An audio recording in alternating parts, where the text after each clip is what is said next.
dissatisfaction rather, that a lot of women are experiencing in marriage is because of what they did in singleness? Well, sometimes. Well, I think almost all of us learned about sex in the context of shame. Whether it was sexual abuse, or it was acting out sexually, or it was masturbation, or seeing something you shouldn't have seen. And so our bodies become hardwired to associate sexual pleasure, which is supposed to be good, with shame and guilt. And when you get married, that doesn't go away. So there's a lot of retraining that needs to happen. And a lot of Christian women, I think, because they feel that shame and guilt, they just subconsciously assume, okay, my sexuality is bad. It's wrong to have sexual feelings. It's wrong to enjoy this too much. And they shut that down. Well, even if they haven't had, there are those exceptional cases where they really have had a beautiful experience of innocence. I was counseling a young woman for premarital counseling, and she was so innocent to it all that she was reading this book that I had given her and started telling her dad, "Do you know about orgasm?" I was like, that's probably not an okay conversation with your dad. But that's how innocent she was. Yeah. After marriage, though, because she had heard no from so many years, she had a hard time saying yes. Yeah. It's still associated with shame. Well, the that's message, true. no. I mean, that was really my background. Right.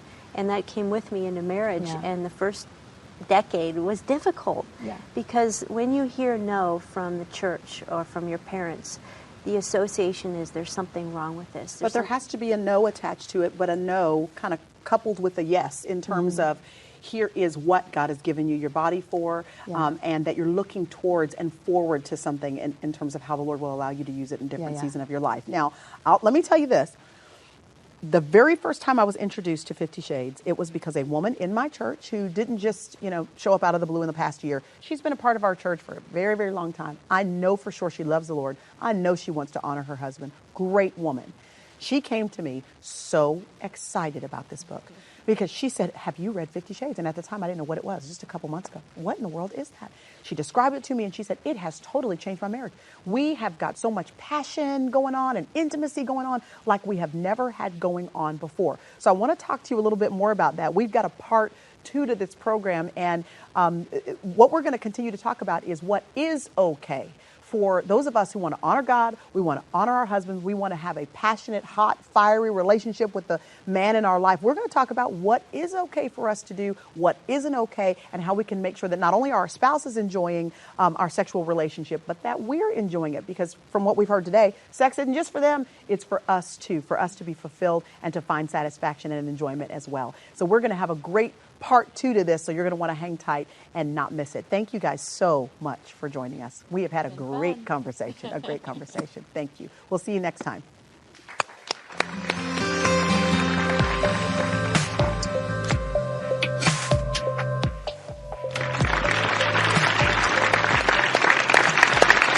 Hey there, I am so glad you were here at the chat. This is our little living room where we all pull up our hot lattes and coffees and sit in your comfy chair and join us for a chat about something that hopefully will be impactful to your life. Maybe some questions you've been asking other friends of yours, or maybe you've just been asking in your own head. We hope to bring some answers to those. And we're talking about a hot topic. Actually, we've already been talking about it. This is part 2. And if you missed part 1, you have got to tune in because we're dealing with 50 Shades of Grey.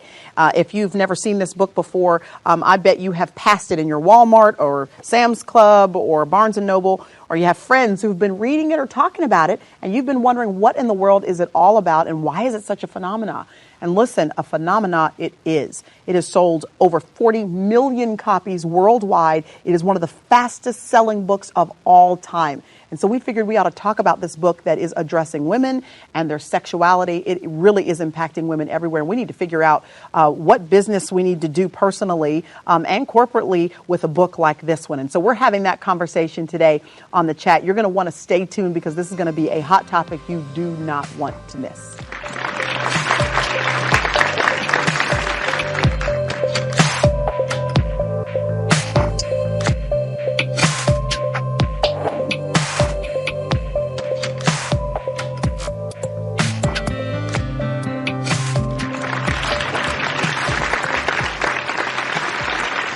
All right, if you have got some young ears nearby, this might be the time you want to scoot them into the other room, or just kind of be wise and discerning about who tunes into this program, because we are talking about sex, we're talking about women, we're talking about fulfillment, we're talking about passions.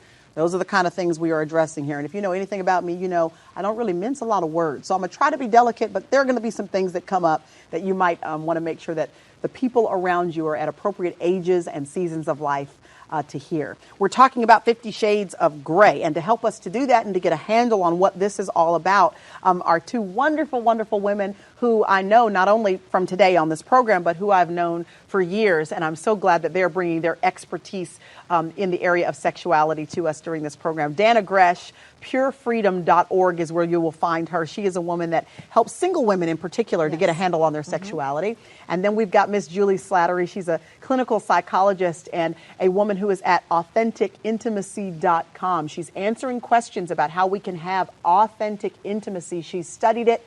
And she has prepared wonderful ways to really discuss this topic with women from different cultures and different walks of life. And even more importantly than either of those things, y'all, what I love about you is that you are wives who want to make sure that you have fulfilling marriages, that your husband's fulfilled, but also that you are enjoying sex as it was meant to be enjoyed by women. So thank you so much for being here and sharing with us.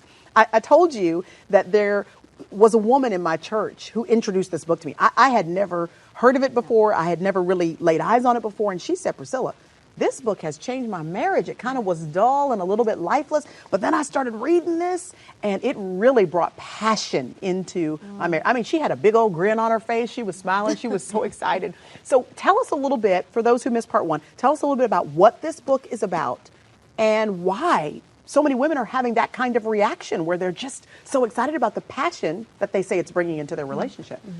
Well, the series of 3 books is really coined as a love story. It's about a relationship of a young woman and an older man who apparently doesn't have to work very hard but has tons of money and lots of free time, just like all romance novels has.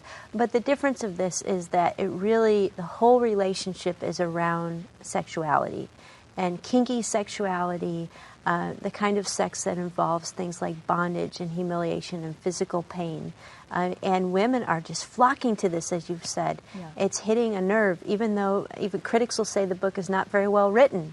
But everybody's reading it, and they can't put it down. And Dana, I know you have some thoughts on why. For every woman with a story like that, where she says, my passion is aroused, and my relationship is great with my husband again, I can tell you a story of a woman who is devastated by it. Now, she might be further down the road because maybe she discovered erotica 5 years ago or 10 years ago, but now she's jobless and she has lost her access to her children, and she's not married anymore because of the